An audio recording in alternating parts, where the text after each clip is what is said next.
Et si toutes les conspirations étaient vraies? C'est le concept assez fou de cette série où l'on suit une scientifique de génie travaillant pour une entreprise nommée Cognito Inc., qui a pour mission de contrôler le monde dans l'ombre. Entre reptiliens, Illuminati ou encore machination politique, aujourd'hui je t'emmène avec moi à découvrir cette série par le créateur de Gravity Falls, Inside Job. Attention, ça va spoiler.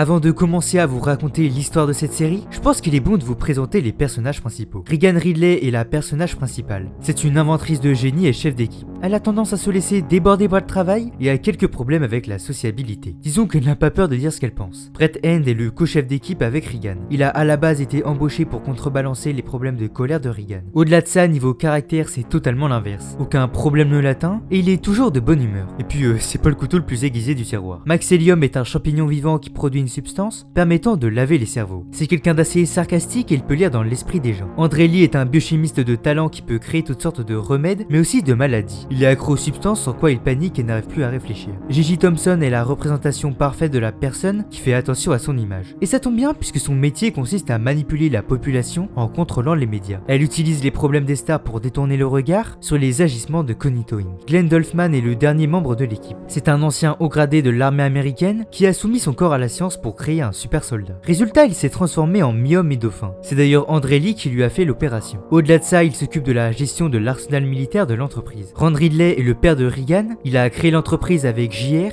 mais a été viré suite à ses problèmes d'alcool. Aujourd'hui, il squatte chez sa fille, à qui il a donné le goût de l'invention. Mais ça ne reste pas moins un père irresponsable. Et enfin, JR est le directeur de Cognito Inc. et co-créateur de l'entreprise. Il est en réalité soumis aux décisions du Conseil de l'Ombre, mais on en reparlera plus tard. Vous vous êtes déjà demandé qui vous regarde à travers votre webcam? Ou pourquoi certains produits vous apparaissent en rêve? Depuis la nuit des temps, le monde est dirigé par une cavale d'anciennes élites. Mais manipuler le monde n'est plus aussi simple qu'autrefois. C'est pourquoi nous avons fondé cette société, pour satisfaire les mystérieux caprices de notre suzerain. Pour des lendemains meilleurs, nous sommes Cognito Inc. Toujours à vos côtés, incognito. Il y a des questions, à part les questions morales?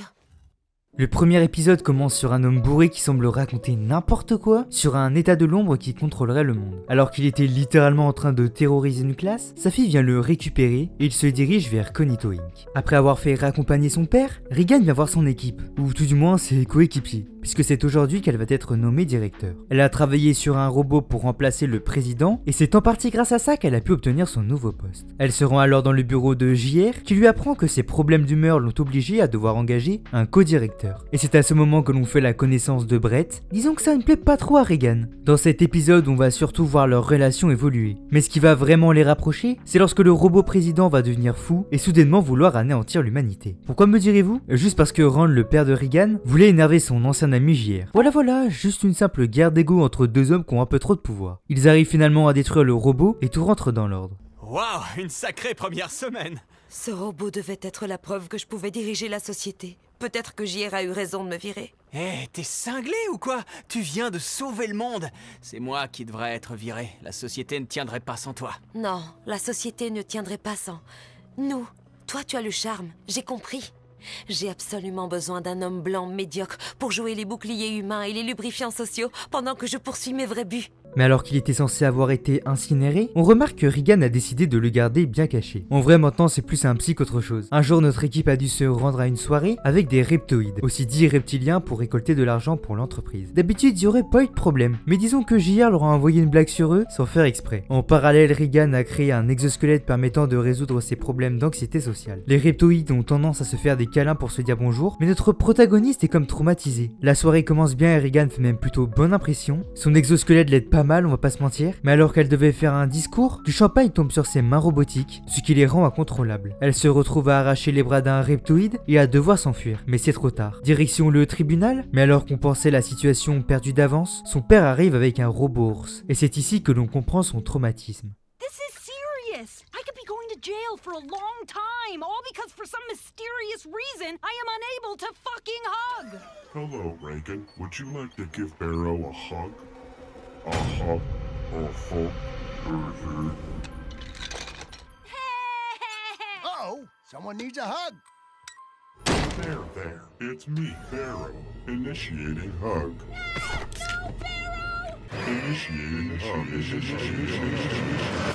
Holy shit. Cette dispute a finalement touché les Reptoids, qui décident même de signer le contrat pour investir dans Cognito Inc. Bon, et puis à Skip c'est des gros baisers. Nouvelle mission pour notre équipe, ils doivent se rendre dans un village bloqué dans les années 80. En réalité, le gouvernement a testé un produit sur eux qui devait leur laver le cerveau. Et ça a un peu trop marché. Aujourd'hui, c'est l'heure du lancement annuel. L'objectif c'est de continuer l'expérience afin de tester des jouets illégaux, mais comme c'est les années 80, bah tout le monde s'en fout. Mais tout ne va pas se passer comme prévu. Et lors du lancement, Mycelium va se faire éjecter de l'avion et perdre la mémoire. Ça suit alors une sorte de mélange entre E.T. et Stranger Things où des enfants vont le récupérer. Mais disons qu'il a son petit caractère. Après s'être implanté dans la ville pour essayer de le récupérer, Brett décide de prendre un peu de produit pour le donner à Regan, qui ne voit pas l'intérêt qu'il porte aux années 80. Mais la cuve va se vider sur lui, le transformant en entité super nostalgique. Cet épisode nous montre surtout que la nostalgie ce n'est au final qu'une construction de notre cerveau qui omet les mauvais moments pour ne garder que les meilleurs. On pense qu'avant tout était plus simple, qu'il y avait moins de problèmes, mais c'est faux. À la fin de l'épisode, les habitants de cette ville nous apprennent même qu'ils sont eux aussi nostalgiques, mais des années 50. Mais alors pourquoi est-ce que Brett tient tant à cette période qu'il n'a pourtant jamais vécu? Brett est né dans une famille riche qui apportait beaucoup d'importance à l'image, mais il a toujours été celui qu'on délaissait. Et même au-delà de ça, toute sa famille le reniait, ne le considérant à peine comme un membre de la famille. Il a dû se réfugier dans une sitcom des années 80 où une famille était heureuse. Ça lui permettait de s'imaginer une autre vie avec des parents aimants et une famille soudée. Son comportement, la façon qu'il a de tout prendre bien, naît d'un manque affectif. Il ne peut supporter de ne pas être aimé, de ne pas être populaire. Et même si à la base c'était surtout le cliché du débile de service, là pour faire des blagues, je trouve ça cool qu'il soit en réalité plus que ça, qu'il ait été autant développé.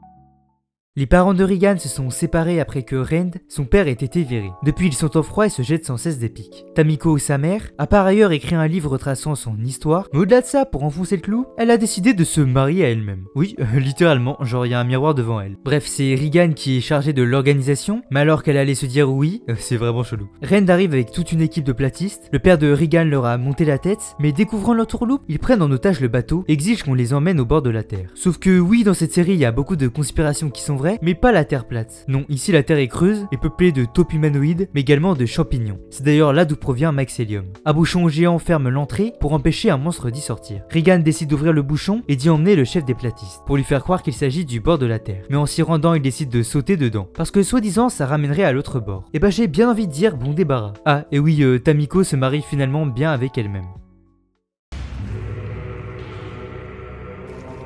The turning has started burning. Another must join our ranks. The dark initiation is nigh.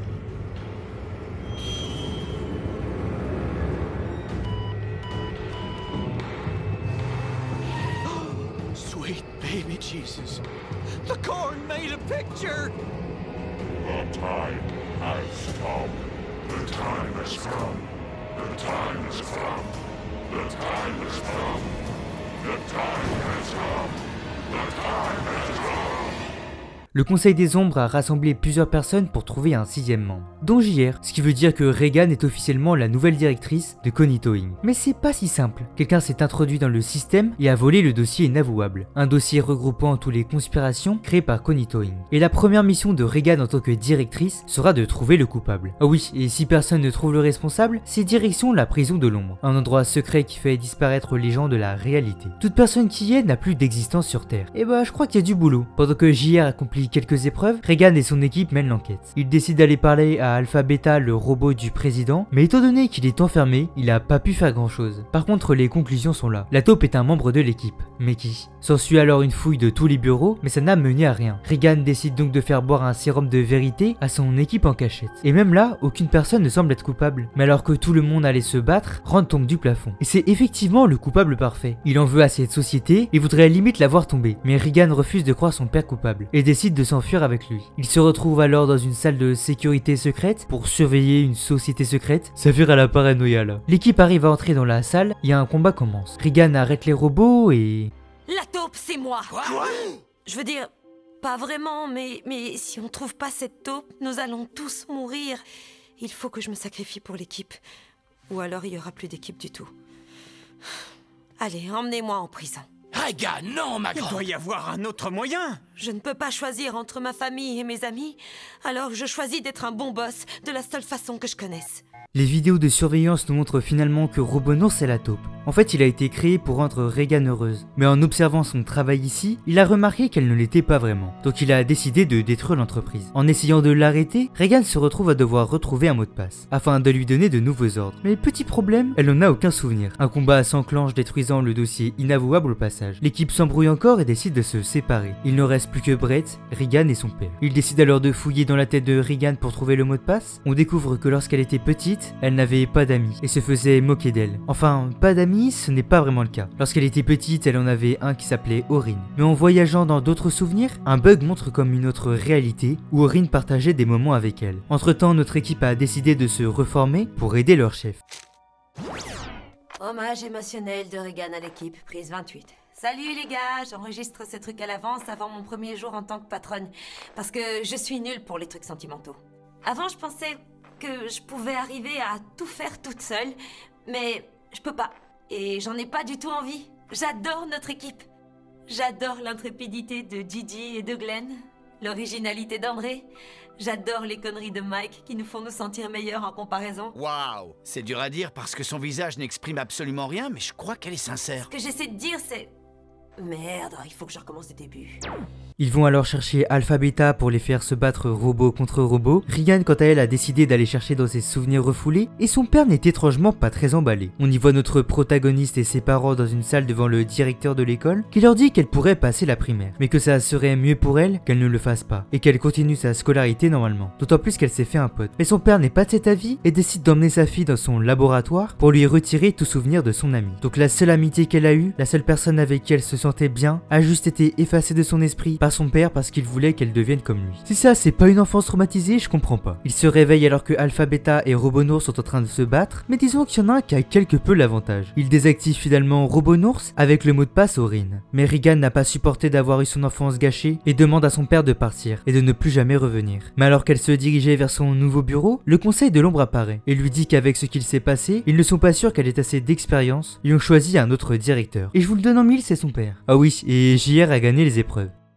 La saison 2 commence comme la première, mais cette fois-ci Regan a pris la place de son père. Et c'est Brett qui vient la chercher. Rand a mis en place un régime de terreur et utilise l'entreprise pour servir ses propres intérêts, dont celui de récupérer sa femme, mais on verra ça plus tard, puisqu'une réunion de toutes les sociétés secrètes s'apprête à débuter. Et en gros c'est une sorte de mini-géo avec des épreuves pour montrer qui est le meilleur. Et tous les ans, Cognito Inc. est le dernier. Cette année, Rand a décidé de tricher avec des nanorobots. Mais pour se venger, sa fille a trouvé un moyen de les contrôler. Entre temps, elle est allée à une réunion des anonymes anonyme, ouais le nom est fou, et globalement ça regroupe les gens qui travaillent dans les sociétés secrètes et qui en ont gros sur la conscience. Mais une embrouille s'est déclenchée entre un mec des Illuminati et Regan. Alors que les épreuves venaient de commencer, le chef des Illuminati et Rand semblent tous deux contrôlés. Et en fait c'est le mec des anonymes qui veut aussi se venger de son chef parce qu'il en a marre d'effacer les souvenirs des gens. Le jour où j'étais censé recevoir mon pins 10 ans chez les Illuminati, ils m'ont surpris en train d'essayer de boire toute une bouteille de liquide à laver les cerveaux. Bordel, pourquoi ? À l'université, j'étais un conspirationniste. Je croyais que derrière tout ce chaos, il devait y avoir certainement un groupe secret de génies qui avait le pouvoir de sauver le monde. Mais regarde ces idiots. Le gouvernement de l'ombre est aussi crétin que le gouvernement ordinaire. Rien qu'un tas de connards du haut jusqu'en bas. Bon, et puis faut pas être devin, mais ils finissent ensemble. Ah, et oui, il y avait un mec qu'il devait sacrifier qui s'est enfui. Et c'est JR. En fait, il a été abandonné par le Conseil des Ombres qui ont découvert qu'il leur avait caché le fait que le dossier inavouable avait été dérobé. Après quelques péripéties, il s'est retrouvé à retravailler à Cognito Inc, mais en tant qu'homme à tout faire. C'est vraiment le downfall le plus violent jamais vu. D'ailleurs, pendant toute cette histoire, toute l'équipe est partie au centre de la Terre avec Mike Celium pour l'aider à se faire accepter. Ils font semblant de faire partie de son cluster. En gros, c'est un regroupement de champignons. Plusieurs champignons n'en forment plus qu'un. On apprend que Mike a toujours été quelqu'un qui ne se sentait pas bien dans la colonie. Il était harcelé et a préféré fuir sa colonie plutôt que de faire partie d'un système qu'il ne comprenait pas. Sinon, au-delà de ça, on apprend que ces champignons sont la raison pour laquelle l'homme a développé une conscience. Un jour, un singe a décidé d'en manger un et est devenu plus intelligent. Au fil du temps, l'homme a continué de se nourrir, devenant le principal prédateur des champignons. Ah oui, ils viennent de l'espace et souhaitent reconquérir le monde. C'est d'ailleurs pour ça qu'ils ont enfermé tout le groupe dans une sorte de simulation. Mais après quelques insultes bien placées à Mike, qui avait succombé à l'unité de la colonie, ils réussirent à s'enfuir en rendant fous les autres champignons touchés par ces spores. Alors que Brett était en repas de famille, on apprend que tous les ans ils rangent leurs enfants par numéro. Et Brett a fini derrière le chien, et pire que ça, dans la poubelle. Ça nous montre encore une fois le peu d'importance qu'il lui prête. En retournant au travail, le robot qui s'occupait des informations sur Patriot News tombe en panne, forçant Gigi Thompson à trouver quelqu'un pour le remplacer. Brett est finalement choisi et devient une star. C'est alors que Rand a une idée, le faire se présenter au Sénat, pour faire passer une loi qui oblige les couples divorcés à faire un date une fois par mois. Mais un membre de sa famille est déjà dans cette course, ce qui rend furieux ses parents. Regan et Brett décident donc de faire foirer l'élection, et pour ça ils veulent que Brett subisse un bad buzz, l'obligeant à se retirer. Mais après plusieurs essais, rien n'y fait. Même sans le vouloir, il rend des situations qui pourraient le mettre dans la sauce en un nouveau tremplin pour toucher plus d'électeurs. Il décide finalement de feindre sa mort. Mais des militants accusent sa famille d'en être à l'origine et organisent un siège. Pour trouver un moyen de régler la situation, Brett, Regan et Alpha Beta s'y rendent. Mais ils sont obligés de passer par une cabane dans les arbres qui passe en dehors de la maison. Il s'agit en réalité de la chambre de Brett. Il était tellement renié que même l'endroit où il vivait n'était pas avec tout le monde. Sinon, il avait une passion pour les marionnettes et il en a fait une à son effigie. Étonnamment, lorsqu'il a fait parler, ses filtres disparaissent. Il décide alors d'aller confronter sa famille et les militants. Salut les gars, je suis Petit Brett et je vais vous dire ce que mon grand copain ressent vraiment. Vous les gars, vous vouliez juste qu'on vous conforte dans vos propres idées et elles sont lamentables. Appelez vos mamans et supprimez Facebook. Et vous, vous ne vous êtes soucié de Brett que lorsque vous avez pensé qu'il vous serait utile. Eh bien, Petit Brett vous dit d'aller vous faire voir. Brett en a marre d'essayer de faire plaisir à tout le monde. Ce qui veut dire que je t'ai appris tout ce que je pouvais, Brett. Il est temps. Quoi? Oh non, Petit Brett ne va pas vers la lumière. Non, non, Petit Brett, ne me laisse pas, je ne suis pas assez fort sans toi, ne t'avise pas de me quitter. Si j'ai bien compris, il a appris l'estime de soi de sa propre marionnette et maintenant, elle est morte. La marionnette est devenue le marionnettiste. Je crois que je ne comprends pas tout. Là, il a dit les termes. Durant un autre épisode, le Conseil des Ombres appelle Rand, ils nous font bien comprendre qu'il risque d'être viré. Mais depuis ce moment, il a déserté son bureau et il est introuvable. Il semblerait que Rand ait décidé de mettre en place le projet Reboot. On en reparlera juste après, mais globalement ça modifie aléatoirement des événements. Dans ce cas-là, par exemple, Brett parlait d'un film nommé Shazam, or son nom avant le reboot était Kazam. La seule façon de s'en rappeler, c'est de le tatouer, ou de faire une copie de nos souvenirs, oui, ça peut être une bonne idée aussi. Mais d'où vient ce projet Reboot? Lorsqu'ils étaient collègues de chambre, JR et Rand ont décidé de mettre à profit leurs aptitudes pour créer quelque chose qui les rendrait riches et célèbres. Après quelques essais infructueux, ils ont finalement inventé une machine à voyager dans le temps. Et avant d'appuyer sur le bouton, ils se sont mis un chapeau d'aluminium, le seul moyen de garder ses souvenirs intacts. Mais une fois activé, une onde de choc s'est abattue sur la ville, ils se sont retrouvés dans une nouvelle ligne temporelle où Ren n'a pas de barbe et où il n'y a qu'une seule lune. Oui, parce que de base il y en avait deux, posez pas de questions. Mais après cette découverte, ils se sont fait enlever par le Conseil des Ombres qui leur a proposé de créer leur propre organisation pour les aider à contrôler le monde. En réalité, ils avaient besoin de se moderniser. La seule chose qu'ils demandaient en échange était de détruire cette machine. Mais Ren a refusé en cachette, affirmant que cela leur permettait d'avoir un moyen de pression. C'est donc comme ça qu'a été créé Cognito Inc. Les ondes de choc continuent à changer la réalité, mais avant de partir à sa recherche, André disparaît. Sur la route, Regan transforme Alpha Beta en scanner de réalité, permettant ainsi de voir ce qui est arrivé à André. Et bah il est millionnaire maintenant.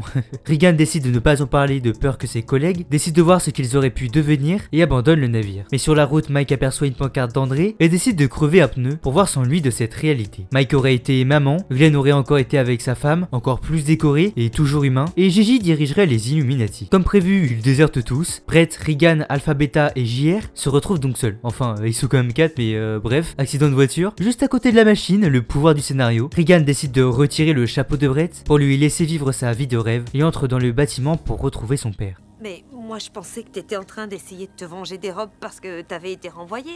Pourquoi tu fais tout ça? Ça, c'est le nombre de fois où j'ai essayé. C'est le nombre de fois où j'ai essayé de vous faire revenir toutes les deux.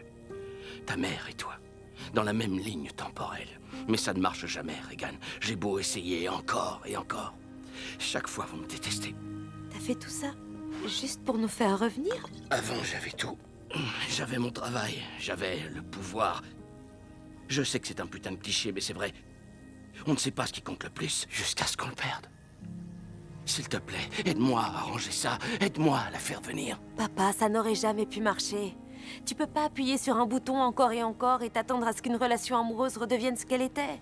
JR arrive de nulle part pour se venger, et en même temps le mec est passé d'un des hommes les plus puissants au monde à faire des cafés pour ses anciens employés. Y a de quoi vriller, mais alors qu'il allait appuyer sur le bouton, détruisant ainsi l'univers, une soucoupe volante arrive détruisant la machine. Tous ses collègues en sortent, Brett avait tout écrit sur son affiche, lui permettant de comprendre ce qu'il s'était passé. Il est alors venu voir chacun de ses collègues pour les rappeler et leur a implanté la copie des souvenirs faits précédemment. Leur vie était en réalité affectée par les changements de réalité, mais surtout, ils ont remarqué que ce qu'ils pensaient vouloir ne les rendait pas plus heureux. Ren et JR sont amenés à la prison des ombres, Regan est désormais la nouvelle patronne et tout le monde fête son arrivée. Comme quoi Ren a dû traumatiser tout le monde ici. Regan a également réussi à regrouper tous les représentants des conspirations derrière elle. Mais il y a quelque chose que je n'ai pas évoqué. Durant un épisode précédent, Regan et Ron, son petit ami, se sont un peu fâchés et Ron a décidé de prendre du temps pour réfléchir. Regan n'est donc pas vraiment heureuse. Elle n'a plus de réponse, du moins avant ce jour. Elle décide de venir le voir pendant que Brett prend sa place. Leur mission est de détruire les anomalies avant qu'elles ne soient assimilées. Mais en vrai, c'est pas forcément très intéressant. Juste Brett va décider de garder un chien qui fait du basket. Bref, Ron annonce à Regan qu'il voudrait partir avec elle, fuir cette vie avec de nouvelles identités et en effaçant leurs souvenirs de l'état de l'ombre. Regan décide de réfléchir et c'est à ce moment que le Conseil de l'ombre la fait venir dans leur ordre. Il lui propose de devenir leur associé, lui permettant de tout connaître sur le monde et les conspirations, mais surtout lui permettant de pouvoir changer le monde plus justement comme elle le souhaite. Ils lui racontèrent aussi la création du Conseil des ombres. Aussi étonnant que ça puisse paraître, elle existait dès les premières décennies de l'humanité. Les plus intelligents se sont regroupés pour protéger leur espèce et leur permettre de survivre. La peste a par ailleurs été créée par eux pour lutter contre la surpopulation. Ils contrôlaient et contrôlent donc tout de A à Z.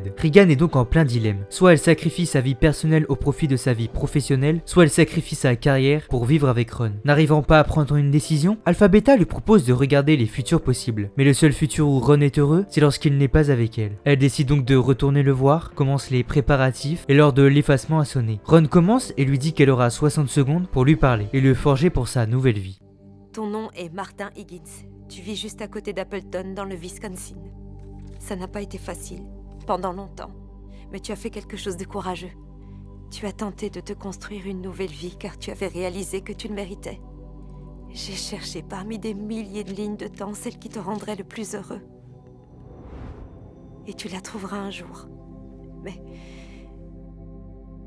sans moi.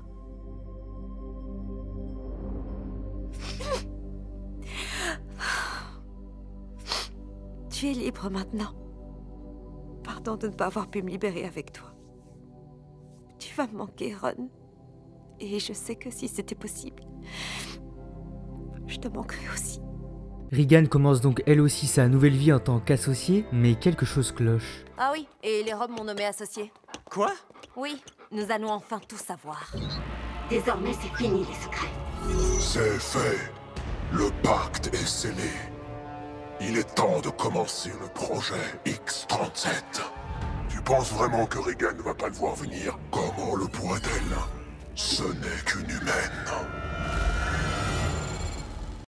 Et c'est comme ça que se finit cette série, où j'y sur un cliffhanger, et on n'aura sûrement jamais la suite. C'est dommage parce que ça donnait envie, mais les audiences n'étaient pas assez importantes pour Netflix pour justifier une saison 3. Mais au-delà de ça, c'est vraiment une série que j'ai adoré regarder. Il y a quelques éléments qui sont pas parfaits, mais le développement des personnages principaux sont juste super intéressants. La peur de l'abandon de Brett, les traumatismes de Regan liés à son enfance, et son père et sa mère qui ne réalisent que trop tard qu'ils ont délaissé leur fille au profit de leurs propres désirs. Sachez que je n'ai pas parlé de tous les épisodes dans cette vidéo, parce qu'ils ne servaient pas vraiment tous l'histoire principale, donc je vous invite à aller regarder la série par vous-même, et puis elle possède un humour vraiment sympa qui a bien marché sur moi. Je vous invite à vous abonner, à liker, à commenter si cette vidéo vous a plu. N'hésitez pas aussi à me proposer des séries dans le même genre dont je pourrais parler en vidéo. J'ai aussi un Insta et un TikTok où je vous parle de jeux et de séries, un Discord pour discuter, et je stream aussi de temps en temps, on rigole bien. Quant à nous, on se retrouve bientôt pour une prochaine vidéo.